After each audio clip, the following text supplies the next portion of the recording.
to speak.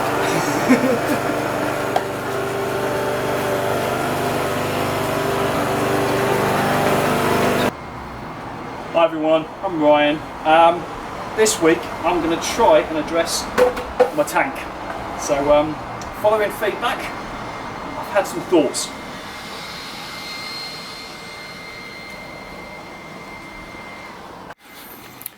Okay, so as you've seen, this is the tank that I've got at the moment, and it fits the frame and I quite like the style.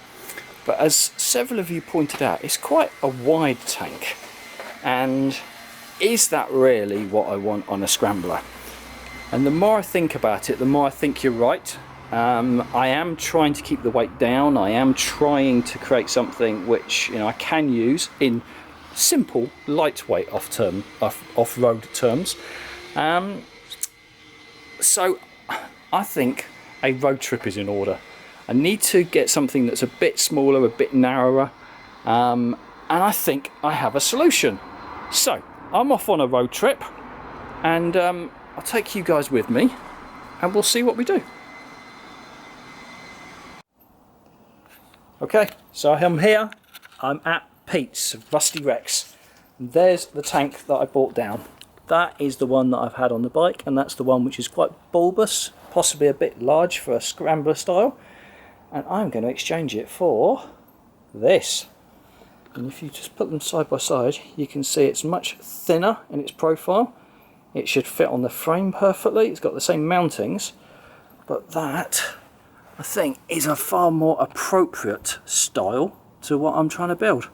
And I am massively grateful to Pete, and we're going to do a little exchange here, and that is going to go on the project bike that he's building, which, if you're not watching, look him up, Rusty Rex, and very interesting build. There we are, first look of the tank on the bike. First impressions is, it looks certainly a lot narrower if you look down on it like that. So that is precisely what I was trying to achieve. So I think it's more in keeping with the Trials style that I'm after. I think the comments that people made about it looking too big, I actually like the way it looked, but I am aiming for something which is more of an off-road style, and that would traditionally have a smaller tank, more similar to this. So for that reason, I've listened to your advice. I think you are generally correct, and now I need to push forward, and I need to work on finding a seat that's going to work with that tank. So I've heard other people criticising other builds where the seat doesn't seem to flow into the tank. I need to try and look at something that's going to go in here and complement that, and I don't know how to do that yet.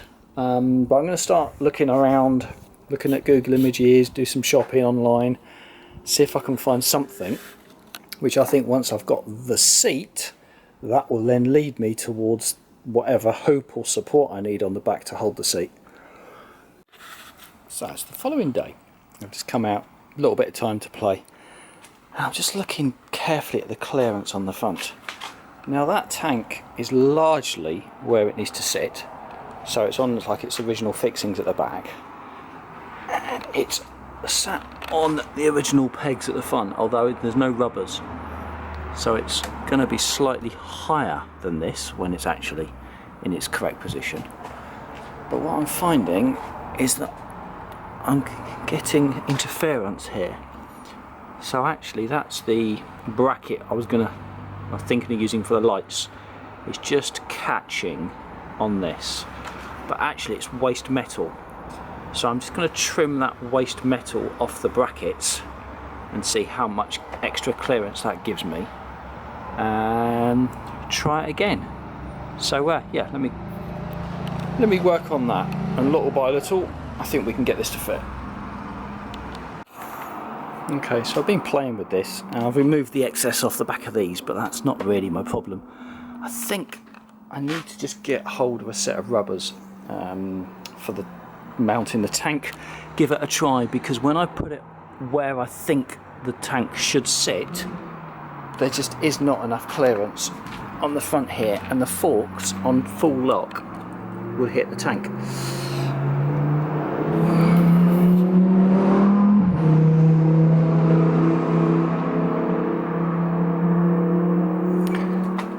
So yeah, so on full lock, that's only just about clearing the tank, and that is approximately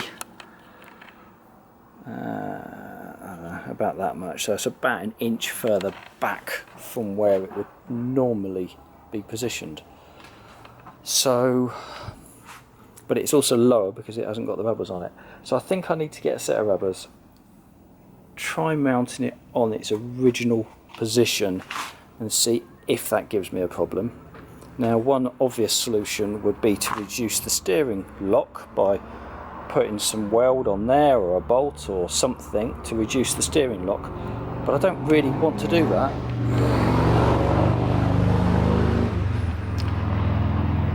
I don't really want to reduce the steering lock because if I'm going to take it off-road, there are situations you need as much steering lock as possible. So I'm keen to retain the full motion of the steering but clear the tank. So that might be a bit of a juggle, a bit of a compromise. I'm not sure yet. Okay, no hasty decisions, but I do think I've got a challenge around the front of that tank.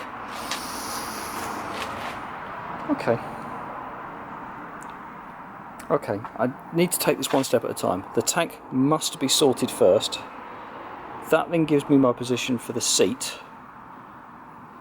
Then when I work out where the seat is, I can work out what to do at the back to attach the seat. So I think my problem is there, and that's where I need to address first. Then work backwards. Alright, that's going to put a pause on things for the moment. What I do need though, I need to source a set of electrics. So I need a CDI and a coil for the 250 engine. I've seen I can buy new online, so I've seen CDI units from Germany. I've seen Rex's Speed Shop sell a new one, 90 quid. Keen to explore if any of you out there have got a unit that's known to be good.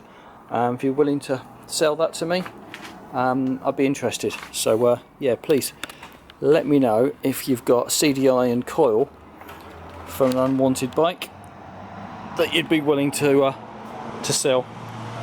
That would be appreciated. Right, there's not much more I can do this weekend. I haven't had a lot of time, although the road trip took a while. Okay, well, otherwise that is probably all for me. So just a really short upload. Thanks very much for watching. Speak to you all again soon.